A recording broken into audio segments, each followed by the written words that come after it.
Okay, so this is the second half of the worksheet that we were doing yesterday. Yesterday we were talking about how to optimize area. We were dealing with triangles sometimes, rectangles other times. You should know how to do 3, 4, all this stuff. You should know how to do all of this as well, the second page. All right, so if you need help with optimizing area, maybe wait till the end of this video, and I'll do one of those. I'll do a more difficult one though. But this video is going to be about optimizing income or profit, revenue, whatever you want to call it. Honestly, I'm not going to look up the difference between all those words right now, but I think you get the point. If you look at number 16, it starts off and it says, a taxi service operates between 2 airports transporting 300 passengers a day. The charge is $8. Okay, so that's per go around. So the owner estimates that 20 passengers will be lost for each $1 increase in the fare. What charge would be most profitable for the service? Okay, so the question really is, somebody is driving people back and forth from the airport and they're charging them $8 a time to do that. They get on average about 300 people. But the question is, if they increase the price by $1, so instead of charging $8, $9, they're going to be losing 20 passengers. But is that more profitable? And if so, how many times should they increase the price to make the most money? That's the question. All right, so the amount of money that they are making now, their profit or their income, all right, so we're looking for what would be most profitable. Their income can be based on the number of people multiplied by the cost that they're charging. So for example, right now, the number of people that they have is 300 people, and the cost that they're charging is $8 per person. So the amount of income that they're making at the moment, is 300 times $8 per person. So they're making $2,400 right now. So how many increases of $1, knowing that you're going to lose 20 passengers, should you do to maximize, right? To optimize, to get the most profit out of your driving people back and forth? This is how you would figure that out. Again, you're trying to make a quadratic. Income is people multiplied by cost. Now we're going to make 2 different equations for people and cost. Let me grab this pen. So here's the idea. Let's start with cost. Let's start with people. If you start off with 300 people, right, the thing is you lose 20 people for every time you increase the cost. And we don't know how many times we want to increase the cost, but we do know that you take off 20 people for every time you increase the cost. And we'll call that x because we don't know how many times we want to increase the cost. So let x be the number. Let me write that up here.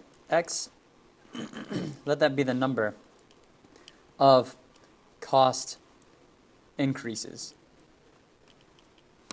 Let that be the number of cost increases. Sorry. Got to keep clearing my throat. I'm feeling a little sick. So 300 people, and then for each cost increase, you lose 20 people. Now, that's the people. So notice I wrote it right here below people, and we're going to multiply the number of people by the cost. Now, the cost was $8 originally. But then for each cost increase, you're adding $1. So I'm going to write x here. So if you want, you can think about it like this: $1 for every increase. But I just left the dollar off a second ago because 1 times x or just x by itself, it's all the same thing. So my income quadratic can be written when I multiply all this stuff out. So I'm going to actually kind of do it in a reverse order because I want to put my x squared up front, then my x's, and then my regular numbers. So 1x times negative 20x is going to be negative 20x squared. And then 1x times 300 is plus 300x. And then 8x or 8 times negative 20x is negative 160x, and then 8 times 300 is plus 2400. So my final equation is going to look like this. Plus, combining like terms here and here, that's 140x, and then right there. That is my income equation, okay? And those are regarding all my options for income. Now the thing is, I want to make it most profitable. So the most profitable would be the highest point on this income curve. So again, let's see if I can draw something out right here real quick. Here's just a junky graph.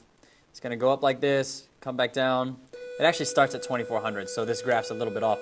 But the point is, it's going to make a quadratic facing downward, and it's going to have a maximum right there. That's where income is going to be maximized, the very top, the vertex. And I taught you guys millions of times probably by now, the way to find the vertex is to do negative b over 2a. So here's my income equation that I'm trying to maximize. And the way to maximize that income is to do negative b, which is negative 140, over 2 times a, which is negative 20, which equals 3.5. So what does that mean? Again, here, that vertex that I just drew over here, what it's saying is that that vertex is at 3.5 comma something. So that means when x is 3.5, remember, x is the number of cost increases. So when I increase the cost 3.5 times, I maximize my income. I don't know what that max income is yet, but all I have to do is take that 3.5 or this 3.5, put it into the x. And when I multiply all this stuff out, I just did it on this calculator actually, so I'll zoom in real quick and let you see me putting 3.5 into that equation for all the x's. See if it can, there we go. So here is negative 20 times x squared, so 3.5 squared, plus 140 times x, which is 3.5 plus 2,400. You get a maximum income of $2,645. So you maximize your income to be $2,645. So there's the answer. So it says, what charge would be most profitable for the surface? Well, I increase the price. Oh, let me zoom out. Sorry. I increase the price 3.5 times. Each increase is $1. So I increase the price $3.50. All right. So instead of charging $8, if I charge $11, which is 8 plus $3.5. 8 plus $3.5. If I charge $11.50, yeah, I'm going to lose, 60, 70 passengers, but my profit will go up by $245 to be a maximum of $2,645. And that's the idea of what we're doing. Okay, so what charge would make it most profitable? Charging $11.50. Okay, I'm going to do another one. Let's do number 19. So 19, last year 200 people came to see the fall play at Jones High School. The cost per ticket was $2. This year the drama teacher wants to increase the ticket price. He estimates that for each 25-cent increase, 10 fewer people will come to the play. What ticket price would maximize the income? So again, we're trying to maximize the income. You can find income by multiplying the number of people,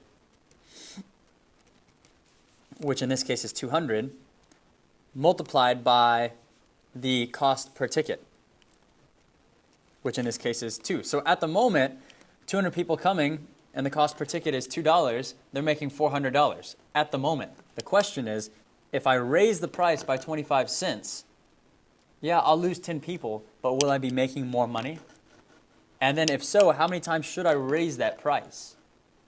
How many people should I lose in order to maximize income? So I need to create an income equation to maximize. So my income equation could be written out as people, the number of people. So right now we got 200 people.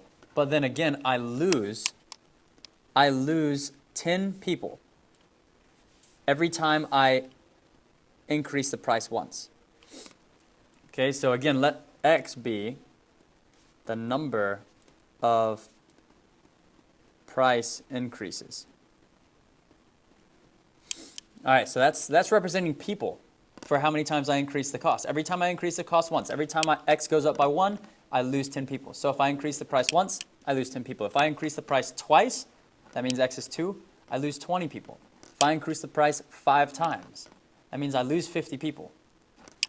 Who knows how many times I need to increase the price to maximize profit? That's what we're trying to figure out. Now the cost equation, well, at first the cost was $2 per ticket. And then it goes up, though, 0.25 or 25 cents, 0.25 every time I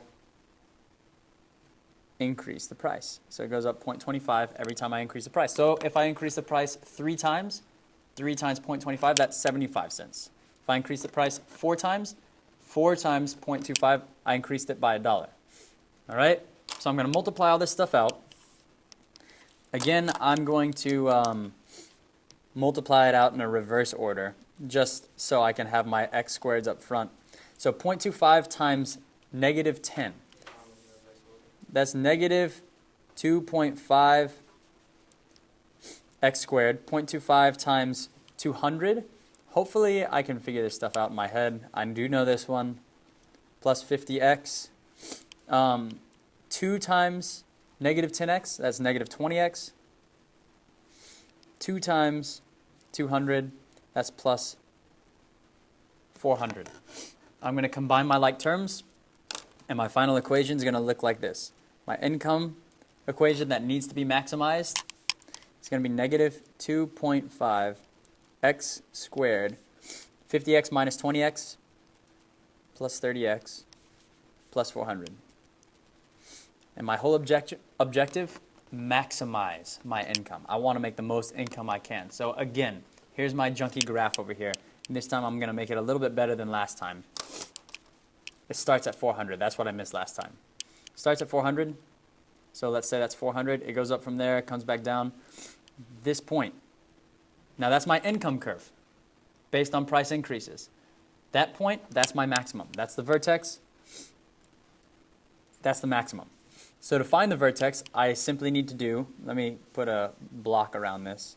That's the income equation we're using. I need to do negative b over 2a. Negative 30, that's negative b, over 2a. 2 times negative 2.5 is negative 5. So that equals 6. So by increasing my price 6 times, so 6 goes right here on the vertex. By increasing my price 6 times, I will maximize my income. If I want to find out what that maximum income is, take that 6, plug it in here. So I'm going to do that right here. So remember, I've got 6. I'm plugging it into this equation because I'm going to zoom in here. So here we go. All right, there's my equation up top. So I need, what is it? Negative 2.5 times x squared. So that's 6 squared. All right, plus 30 times x plus 400. So $490. All right, so by increasing my price 6 times, I create a maximum income of $490. That's what that's saying. Okay, let me zoom back out real quick. By increasing my price, remember, I'm finding the vertex when I do this, negative b over 2a. By increasing my price 6 times, I make a maximum income of $490. All right, so what ticket price will maximize the income? Increasing the price 6 times. How much is each price increase? 25 cents. So multiply that 6 times by times 0.25. So by increasing the price $1.50, increasing the price by $1.50, I will create a maximum revenue of $490. So the cost per ticket, make it $3 Remember, it was $2. I increased the price 6 times. Now I'm at $3.50. And that will maximize the income. So, quick question before I end this video. Well, I'll actually work one optimization question as far as area. But the question is, how much did I increase my income by? Just to make sure you understand what you're doing. How much did I increase my income by? Well, my income was the people, which is I had 200 people, and I was charging them $2 per person. So I was making $400 total. Now I'm making $490, so I increased my profit by $90. Okay, so that's it as far as optimizing income. I'm going to go ahead and work one of these problems on here real quick. Let's do number 21. Okay, so just another problem. Number 21. I'm going to work it fairly quickly. An elementary school wants to fence a rectangular playground for the students. The school can afford 300 feet of fencing material. The playground will be built adjacent to one side of the building, so only 3 sides of the playground will require fencing. Find the largest possible area of the playground and give the dimensions of this area. Okay, so here's my rectangular playground. One of the sides is actually the school. So I need, let's say that's a length, width. I need 2 lengths and a width to be covered, only using 300 foot of fencing. I only have 300 foot of fencing to do that with.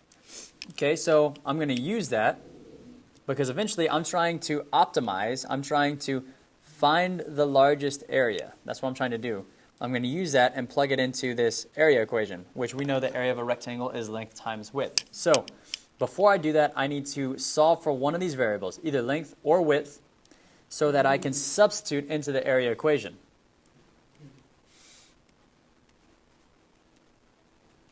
So I'm going to solve for width. Now keep in mind, if I solve for length, that's okay. The problem is I would end up having to divide by that 2 right there, which would create a bunch of fractions. If I solve for the width, I don't have to divide by anything because there's no coefficient. So you have nice clean numbers here. All right, so width equals negative 2L plus 300. Take that, substitute it into my area equation for the W. So I have A equals length times width is negative 2L plus 300. So that's length times width. The reason that this is width is because it says width is negative 2L plus 300. So instead of writing width, I wrote negative 2L plus 300. So area is, now I'm going to distribute into here, negative 2L squared plus 300L. All right, so to maximize this, I need to find the vertex. So again, negative B over 2A. I'm trying to maximize area, and this is my area equation. Negative B over 2A, so I've got negative 300 over 2 times negative 2. Negative 300 over 2 times negative 2 is negative 4. Okay? So I hope that is 75. So, man, I'm feeling so out of it right now. I'm going to just double check myself just to be sure. This calculator is very blurry for you guys, so I apologize for that. Let me go ahead and check. I'll just move it off. Negative 300 divided by 4. Yeah, but it is 75. So 75. That means, again, here's just a junky graph, guys, because it's always nice to visualize what's going on. The maximum of my area curve is 75. I mean, it's not 75. It's when the length is 75. Okay, so when the length is 75, I reach a maximum. So if I want to actually find out what that maximum is, I can plug in 75 here. Let's go ahead and do that. I'm just plugging it into my calculator down here, guys. So if you just type it into your calculator, negative 2 times 75 squared plus 300 times 75, it equals 11,250. 11,250. So when my length is 75, my maximum area is 11,250. So the question is, well, the question is, find the largest possible area of the playground. Oh, and then it says, and give the dimensions of this area. Okay, so we know the maximum area is 11,250, so that's one of the answers. So you can write that maybe here. Area 11,250. Okay, as far as the length is concerned, we know that the length, because of this, the length is the x value right here. So the length is 75. 75, and this is, I guess this is all in feet. So 75 feet, that means this is feet squared. And the width, if you want to find the width, then you take that 75 and you plug it in. Look at this equation right here. It says width is negative 2L. So negative 2 times 75, which is negative 150, plus 300. So negative 150 plus 300, that's 150. So width is 150. So when the length is 75, width is 150, you get a maximum area of 11,250.